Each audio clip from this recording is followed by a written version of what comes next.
শিক্ষার্থী অনলাইন ক্লাসে তোমাদের স্বাগতম। ভেক্টর আলোচনার ধারাবাহিকতায় আজকে তোমাদের সামনে উপস্থাপন করছি বিশেষ কতিপয় ভেক্টর।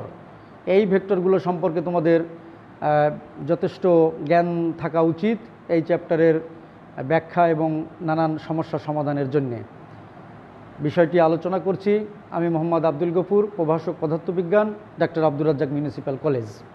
প্রিয় শিক্ষার্থী, আমরা দেখছি সঠিক ভেক্টর। তাহলে কোন ভেক্টরগুলোকে আমরা সঠিক ভেক্টর বলবো? যেই সমস্ত ভেক্টরের মান ও দিক উভয় বিদ্যমান সেটাকে আমরা বলবো সঠিক ভেক্টর।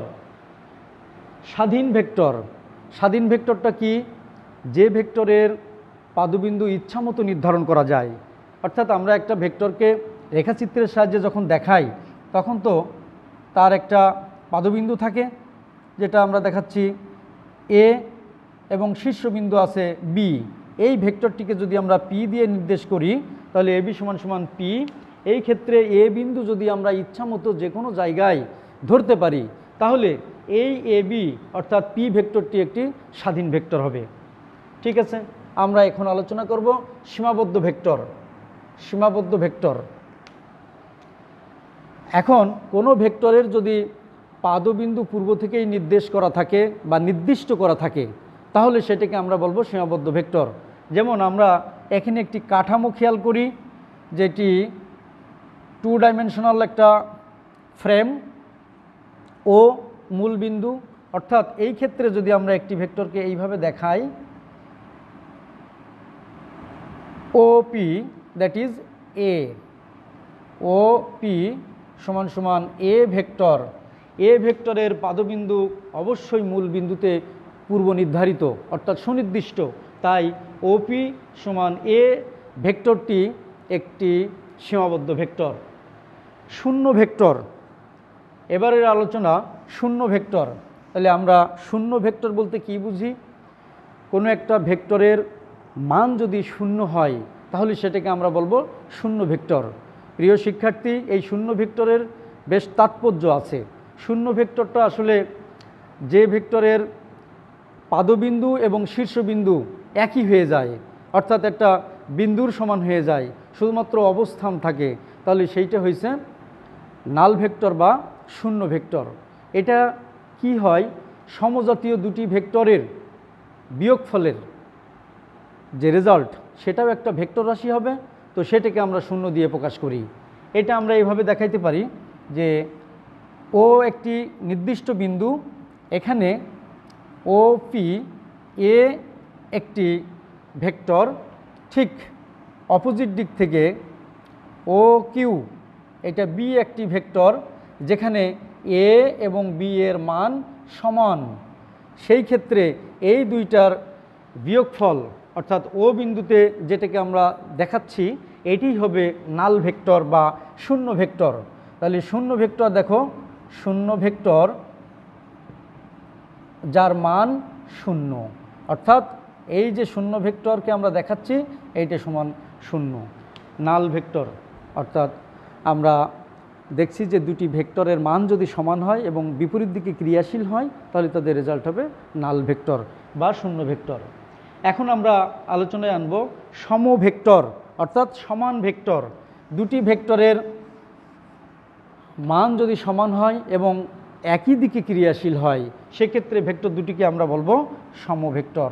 আমরা এখানে খেয়াল করি এ একটি ভেক্টর, বি একটি ভেক্টর, যেখানে এ এবং বি অর্থাৎ ভেক্টর দুটির মান সমান আবার দিকও একই দিকে, সেই কারণে এ আর বি হবে সমভেক্টর। এটাকে আমরা এইভাবে প্রকাশ করব, সমভেক্টর এ বি সমভেক্টর। এখন আমরা বিপরীত ভেক্টর দেখব। বিপরীত ভেক্টর, যদি দুটি ভেক্টরের মান সমান হয় কিন্তু দিক বিপরীত হয়, এখানে আমরা দেখছি এ আর এটি যদি হয় বি একটি ভেক্টর, এই ক্ষেত্রে পূর্বের মতো এ আর বি এদের মান সমান কিন্তু দিক ভিন্ন হওয়ার কারণে এদেরকে আমরা বলবো বিপরীত ভেক্টর। এখন সদৃশ ভেক্টর অর্থাৎ লাইক ভেক্টর, কেমন? দুটি ভেক্টর যদি দিক একই হয়, মান ভিন্ন হলেও দিক যদি একই হয়, যেমন এটিকে যদি আমরা এ দিয়ে সূচিত করি, এটাকে বি দিয়ে সূচিত করি, এইখানে এ ইজ নট বি, অর্থাৎ এদের মান সমান না, কিন্তু দিক একই হওয়ার কারণে এ আর বি এখানে আমরা বলবো সদৃশ ভেক্টর। এমনিভাবে যদি বি সদৃশ ভেক্টরকে আমরা কিভাবে দেখাবো? বি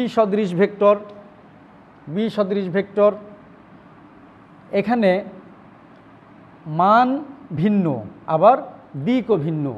এটা যদি হয় এ একটি ভেক্টর, এটা বি ভেক্টর, এখানে এ ইজ নট বি, অর্থাৎ এদের মান সমান নয়, আবার দিকও ভিন্ন, এই জাতীয় ভেক্টরকে আমরা বলবো বি সদৃশ ভেক্টর। এরপর আলোচনায় আসছে সমরেখ ভেক্টর বা কোলাইনার ভেক্টর। এই সমরেখ ভেক্টরটা কেমন? একটা লাইন বরাবর যদি অনেকগুলো ভেক্টর ক্রিয়াশীল থাকে, এটা এ, এটা বি, এটা সি, অথবা একাধিক ভেক্টর যদি পরস্পর সমান্তরালে থাকে, এরকম একটা থাকতে পারে, এটা এ ভেক্টর, এটা বি ভেক্টর, এটা সি ভেক্টর, তাহলে আলোচ্য এই নির্ধারিত বা চিত্রিত ভেক্টরগুলোই হয়েছে সমরেখ ভেক্টর। এখন আমাদের আলোচনা সমতলীয় ভেক্টর। এটি একটি তল নির্দেশিত, এখানে অনেকগুলো ভেক্টর আছে, আমরা দেখাচ্ছি, যে কোনো দিকে থাকতে পারে। এই সবগুলো ভেক্টরই হচ্ছে সমতলীয় ভেক্টর। এখানে এটাকে যদি বলি আমরা এ, এটাকে যদি বলি বি, এটাকে বলি সি, এটাকে ডি, তাহলে একই তলে অবস্থানরত সকল ভেক্টর যে অবস্থায় থাকুক না কেন, যে দিকেই দিক নির্দেশিত থাকুক না কেন, তাদের মান ভিন্ন হোক না কেন, এই সমস্ত ভেক্টরগুলোকেই আমরা বলবো সমতলীয় ভেক্টর। আমাদের আলোচনা এখন সমপ্রারম্ভিক ভেক্টর। আমরা খেয়াল করি ও বিন্দু, একটি নির্দিষ্ট বিন্দু, ও থেকে আমাদের একটি ভেক্টরকে চিহ্নিত করেছি এ, ঠিক আরেকটা বি ভেক্টর দেখাচ্ছি, তাহলে এ আর বি সমপ্রারম্ভিক, দুটি ভেক্টর ভিন্ন দিকে ধাবিত হয়েছে, কিন্তু উভয় ভেক্টরের পাদবিন্দু একই জায়গায়, সূচন বিন্দু একই জায়গায়, তাই এইগুলোকে আমরা বলছি সমপ্রারম্ভিক ভেক্টর। প্রিয় শিক্ষার্থী, এখন আমরা দেখছি অবস্থান ভেক্টর। এখন আমরা দেখব অবস্থান ভেক্টর।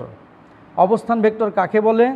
আমরা বলবো প্রসঙ্গ কাঠামোর মূল বিন্দুর সাপেক্ষে অন্য কোনো বিন্দুর অবস্থান নির্দেশের জন্য আমরা যে ভেক্টর ব্যবহার করে থাকি সেটি হচ্ছে আমাদের অবস্থান ভেক্টর বা পজিশন ভেক্টর।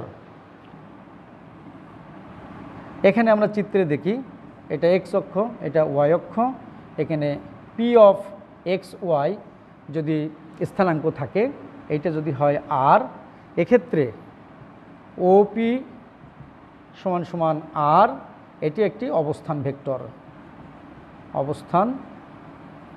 ভেক্টর। প্রিয় শিক্ষার্থী, আমরা এতক্ষণে বিশেষ কিছু ভেক্টর সম্পর্কে, তাদের গুণাবলী সম্পর্কে চিত্রের মাধ্যমে আলোচনায় এনে উপস্থাপন করেছি, যাতে আমরা সহজেই বুঝতে পারি বিষয়গুলোকে। আমরা পরবর্তী ক্লাসে এরই ধারাবাহিকতায় ভেক্টরের যোগ, বিয়োগ বা অন্যান্য গাণিতিক প্রক্রিয়াগুলো পর্যায়ক্রমে জানতে পারবো। তোমরা সেই পর্যন্ত ভালো থাকো, সুস্থ থাকো। আল্লাহ হাফেজ।